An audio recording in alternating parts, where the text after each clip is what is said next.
Olá! O papel do assistente social dentro do Sistema Único de Assistência Social, o nosso SUAS, é sem dúvida uma das vigas que sustentam a nossa democracia.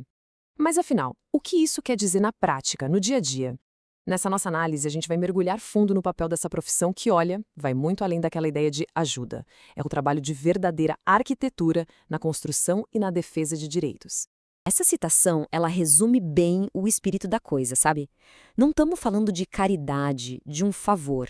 Estamos falando de uma luta, que é técnica e é política para consolidar cidadania. É com este pensamento que a gente vai guiar a nossa conversa de hoje. Então, o nosso roteiro vai passar por 6 pontos bem importantes. Primeiro, aquela virada de chave histórica, de favor para direito.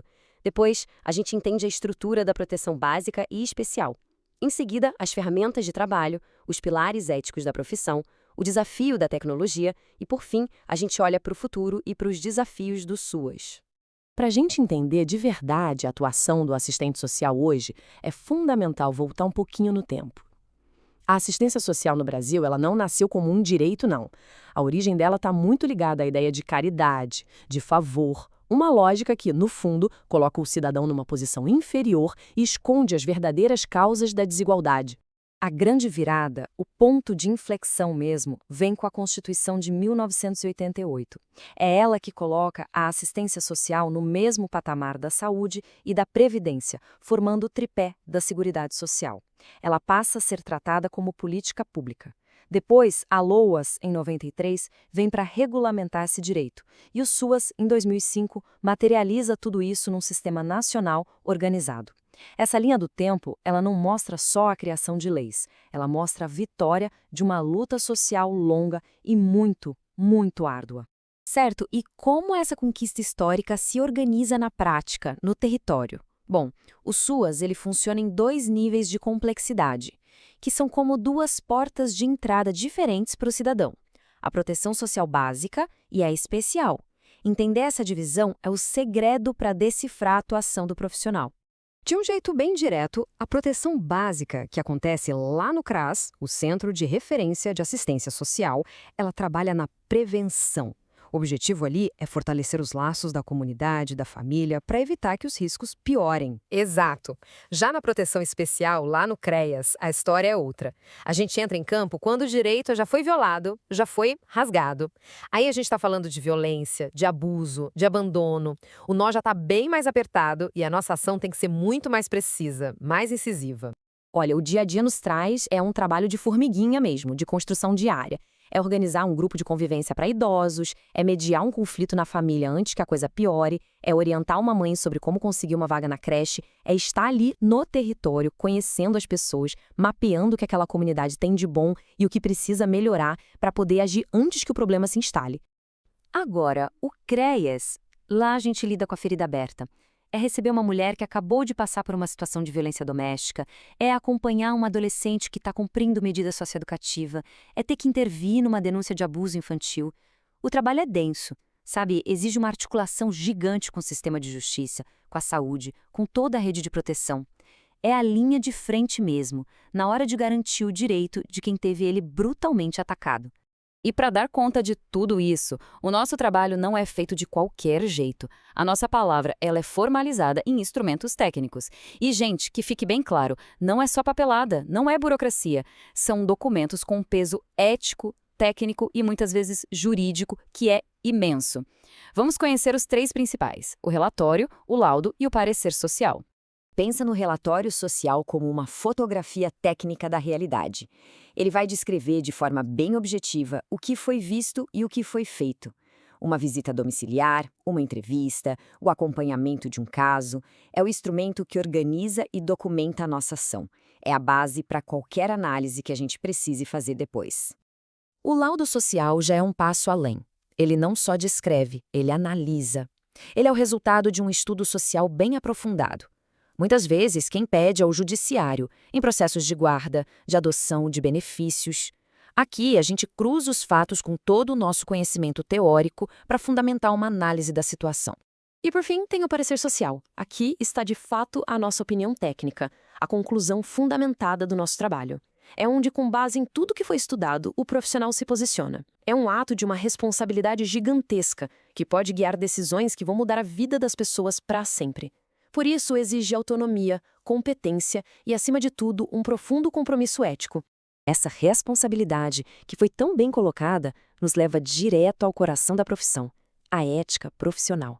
E dentro dela, dois conceitos são inseparáveis e inegociáveis: o sigilo e a autonomia.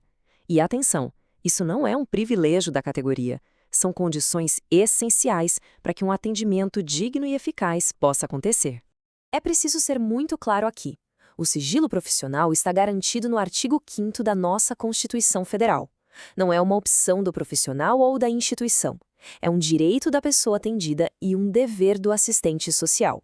Ele é essencial para proteger a privacidade, a intimidade e a história de vida de quem procura o serviço.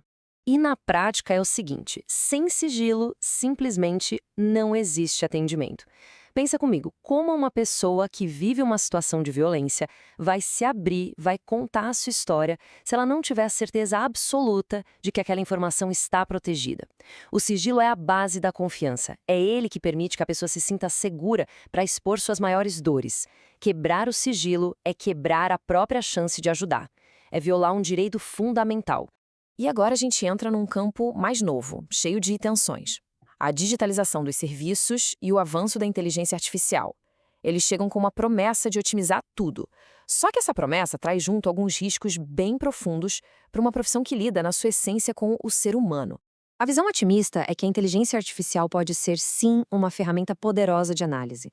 Algoritmos poderiam processar um volume imenso de dados para, por exemplo, identificar territórios com mais vulnerabilidade, ajudar a usar melhor os recursos e apoiar o planejamento de políticas públicas de um jeito mais ágil. Mas a pergunta que não quer calar é essa: a que custo? Porque a realidade que já está batendo na nossa porta é bem mais complicada e, para ser sincero, às vezes até um pouco assustadora. O que a gente vê na ponta é o risco de uma desumanização brutal do atendimento. O profissional, de repente, deixa de fazer uma escuta qualificada para virar um preenchedor de formulário online. A autonomia vai por água abaixo, porque o sistema já diz os passos que você tem que seguir. E o mais grave, os algoritmos, se não forem muito bem pensados e supervisionados, podem acabar reproduzindo preconceitos históricos, negando direitos com base numa lógica fria, que discrimina. Isso sem falar do risco para o sigilo, com tantos dados sensíveis circulando. E toda essa discussão nos leva ao nosso último ponto. O futuro do SUAS e do trabalho do assistente social, ele não está dado, não está garantido. Ele está em disputa e é construído na luta de todo dia pela sua existência, pelo seu financiamento e pelo seu fortalecimento.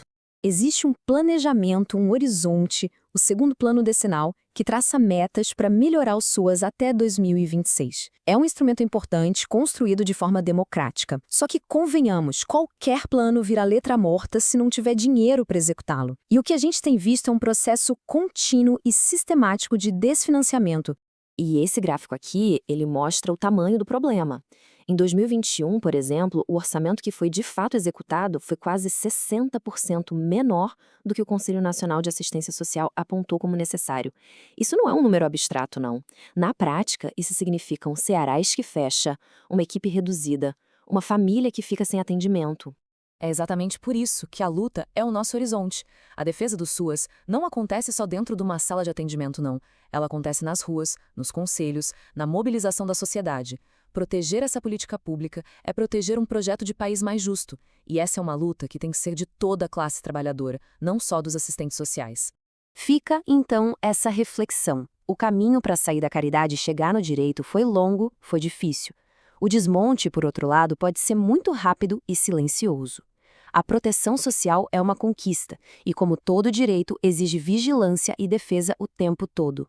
A questão que fica no ar é: como é que cada um de nós vai participar dessa defesa?